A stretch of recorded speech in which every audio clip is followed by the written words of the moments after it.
মুসলমানদের সবচেয়ে পবিত্র স্থান কাবা ঘরের দরজা সবসময় বন্ধ থাকে। সেজন্য মক্কায় গেলেও কাবা শরীফের ভেতরের দৃশ্য দেখার সৌভাগ্য হয় না সাধারণ মানুষদের। পবিত্র কাবা শরীফের ভেতরে কি আছে, কোন কোন জিনিস সেখানে রাখা হয়েছে তা জানার প্রবল আগ্রহ রয়েছে প্রায় সবারই। ভূমি থেকে ২.৫ মিটার উঁচুতে কাবার দরজা।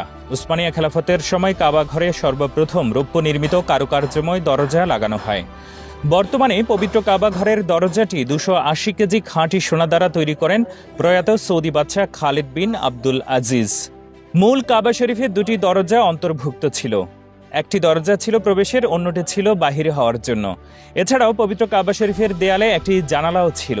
বর্তমানে পবিত্র কাবা শরীফে রয়েছে একটি মাত্র দরজা এবং কোনো জানালা নেই।